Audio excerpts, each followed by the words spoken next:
마태복음 8장 18절에서 22절입니다. 예수께서 무리가 자기를 애워싸는 것을 보시고 건너편으로 가기를 명하시니라. 한 서기관이 나와 예수께 아뢰되 선생님이여 어디로 가시든지 저는 따르리이다. 예수께서 이르시되 여우도 굴이 있고 공중에 새도 거처가 있으되 인자는 머리 둘 곳이 없다 하시더라. 제자 중에 또 한 사람이 이르되 주여 내가 먼저 가서 내 아버지를 장사하게 허락하옵소서. 예수께서 이르시되 죽은 자들이 그들의 죽은 자들을 장사하게 하고 너는 나를 따르라 하시니라. 예수님께서 나병도 고치시고 중풍병자도 고치시고 또 베드로의 장모의 열병도 고치시고 수많은 귀신 들린 자를 귀신을 쫓아내시고 또한 많은 병자를 고치시게 되자 많은 사람들이 예수님을 애워싸 따라다니게 되었습니다. 예수님께서는 제자들에게 적극적으로 갈릴리 바다 건너편으로 건너가도록 명령하셨습니다. 하지만 그곳에서도 많은 사람들이 예수님을 따랐고 한 서기관이 나와 예수님께 이렇게 말하죠. 선생님이여, 선생님이 어디로 가시든지 내가 선생님을 따르겠습니다. 라고 했습니다. 예수님의 대답은 어떠했습니까? 여우도 굴이 있고 공중에 새도 거처가 있을 때 인자는 머리 둘 곳이 없다라고 말씀하셨습니다. 병자를 고치고 또 말씀을 잘 가르치실 뿐만 아니라 귀신을 쫓아내시고 또 그렇게 하자 사람들이 와 하고 그렇게 환호를 지르게 되었겠지요. 뿐만 아니라 병자를 고치시고 또 나음받은 그 사람들이 예수님께 또한 사례를 했겠지요. 예수님 이거 드십시오. 정말 고맙습니다. 라고 했을 것입니다. 와 하고 알아주고 또한 대접해주고 그러니까 사람들이 이 사람 따라다니면 정말 괜찮겠다라는 생각을 하게 되었겠지요. 그 중에 한 사람이 서기관이었을 것입니다.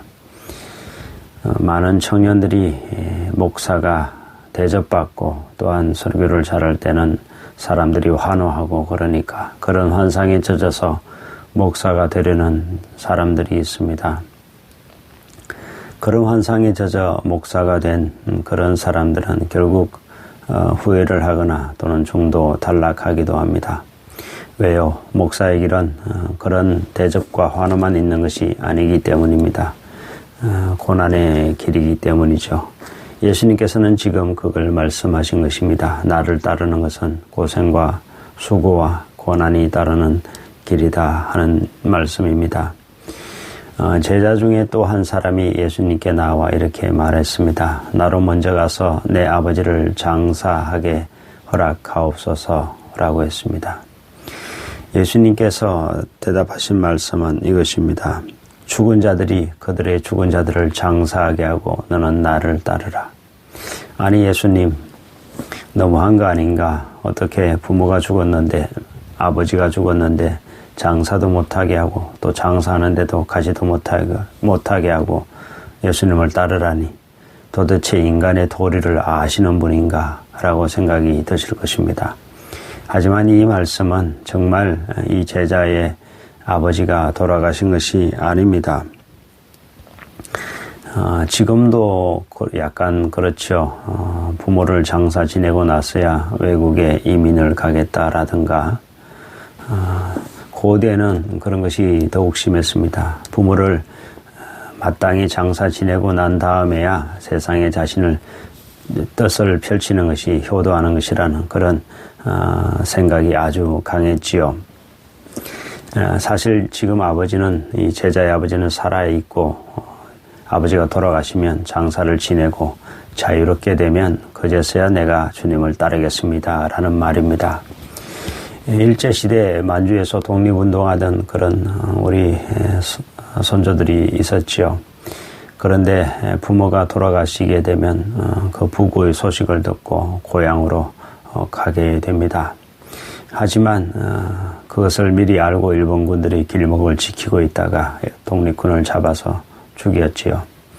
그래서 이 독립군 상부에서는 부모가 돌아가셔도 가지 말라라고 했지만 그래도 많은 사람들은 목숨을 각오하고 가다가 잡혀 죽었습니다. 그래서 일본군들이 죽지도 않은 부모님의 부고를 내어 유인하기도 했다는 기록이 있습니다. 여러분, 정말 부모님의 소원이 뭘까요? 나를 장사하는 일을 위해서라면 네가 죽더라도 와야 한다는 것이 부모님의 소원일까요? 아니면 정말 부모님의 소원은 네가 살아서 이 나라의 독립을 쟁취하라 하는 것이 부모님의 소원일까요? 오늘 말씀에 죽은 자들로 죽은 자들을 장사하게 하라는 말은 영적으로 죽은 자들을 말하는 것 같습니다만은 더 정확한 의미는 그것이 아닙니다. 부모를 장사 지내고 나서야 뭘 할 수 있다고 생각하는 생각이 죽은 자들, 또 그렇게 해야 한다고 주장하는 그런 부모들, 즉 그렇게 생각이 죽은 자들이 결국은 그렇게 생각이 죽은 자들을 장사하라는 예수님의 말씀입니다.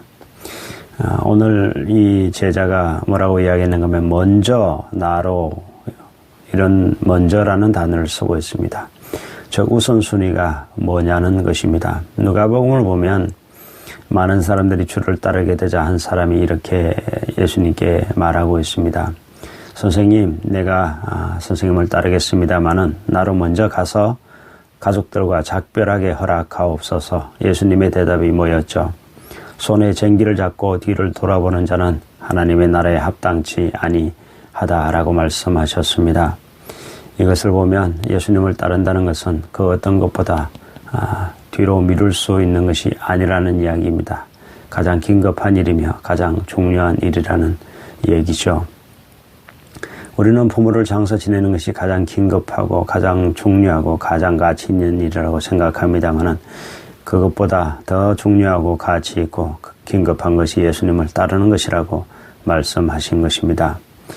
예수를 따르는 것은 고난을 각오해야 하는 일입니다. 하지만 그렇게 예수님을 따르게 되면 그 고난을 각오하고 예수님을 따르는 것이 가장 잘한 일이라는 것을 나중에 알게 될 것입니다. 또한 예수를 따르는 것은 그 어떠한 일보다도 가장 가치 있는 일이며 가장 소중한 일이라는 것을 우리가 알게 될 것이고 또한 우리가 알아야 한다는 이야기입니다. 기도하겠습니다. 하나님 아버지, 예수를 따르는 참된 주님의 제자들이 되기 위하여 그 어떠한 것보다도 예수를 따르는 것을 가장 먼저 생각할 수 있는 저희들 되게 하시고, 비록 고난이 있다 할지라도 예수를 따를 수 있는 저희들 되게 하여 주시며, 정말 예수를 따르는 일을 가장 앞세울 수 있는 믿음의 사람들, 또한 그 어떠한 가치 있는 일보다 중요한 일보다 예수를 따르는 것을 선택할 수 있는 저희들 될 수 있도록 주님 축복하여 주시옵소서. 사랑이 많으신 예수 그리스도의 이름으로 기도드립니다. 아멘.